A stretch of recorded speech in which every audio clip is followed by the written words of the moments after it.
దానికి ఆలోచించే జగన్మోహన్ రెడ్డి గారు ఒక మంచి విలువలతో కూడినటువంటి ఒక లెటర్ రాయడం జరిగింది. హోమ్ మినిస్టర్ తీసేయండి, చంద్రబాబుని తీసేయండి, లోకేష్ని తీసేయండి, పవన్ కళ్యాణ్ తీసుకోండి, అందరూ అంటే అందరూ జగన్మోహన్ రెడ్డి గారు లేకుండా ఉంటే బాగుంటుందని ఆలోచించేవాళ్ళు. ఎందుకంటే రాజకీయ ప్రత్యర్థి ఉంటారు కదా, వాళ్ళంతా గూడుపుట అనిపించు కదా. ఆ క్రమంలోనే వైఎస్ జగన్మోహన్ రెడ్డి గారు జరిగిన ఇన్సిడెంట్ ని అడ్రస్ చేస్తూ ఆ తప్పు జరిగింది, ఆ విషయం నాకు తెలిసిందని చెప్తూ, అది తెలిసిన తర్వాత నా కార్యకర్త, నా కుటుంబ సభ్యుడికి నేను ఎంత తోడున్నానని చెప్తూ ఒక లెటర్ రాయటం జరిగింది. ప్రభుత్వ వైఫల్యాన్ని ఎత్తి చూపు, అది ఇప్పుడు మీకు చదివి వినిపించాలని చూస్తున్నాను.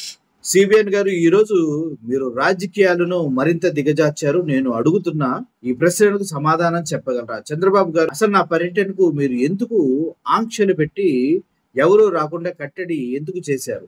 గతంలో మీరు గాని మీ పవన్ కళ్యాణ్ గాని తిరుగుతున్నప్పుడు మేము ఇలాంటి ఆంక్షలు ఇప్పుడు పెట్టామా? ప్రతిపక్ష నాయకుడిగా నేను మా కార్యకర్తలు ఇళ్లకు వెళ్ళటం తప్ప? ప్రతిపక్ష నాయకుడిగా రైతుల తరపున, ప్రజల తరపున వారికి సంఘీభావం తెలియజేయడానికి వెళ్ళటం నా తప్ప? ఒక మాజీ ముఖ్యమంత్రిగా Z+ కేటగిరీ సెక్యూరిటీ భద్రత అన్నది నాకైనా, మీకు గతంలో అయినా, భవిష్యత్తులో అయినా ఆటోమేటిక్ గా హక్కు. అంటే అది హక్కుగా వస్తుంది, అంతేగాని ఎవడో దయాదాక్షిణ్యాల మీద ఇచ్చేది కాదు. చంద్రబాబు నాయుడు, నువ్వు నాకు ఇవ్వట్లేదు, నువ్వు చాలా తప్పు చేస్తున్నావు, హక్కుల్ని ఉల్లంఘిస్తున్నావు, సిగ్గులేదా అని అడుగుతున్నట్లు దీన్ని అర్థం చేసుకోవాలి మనం. మీకు బుద్ధి పుట్టినప్పుడు భద్రత ఇస్తాం, లేదంటే మూడు రానప్పుడు మేము మీకు Z+ కేటగిరీ సెక్యూరిటీ విత్డ్రా చేసుకుంటామనే అధికారం ఏ ప్రభుత్వానికైనా ఉందా?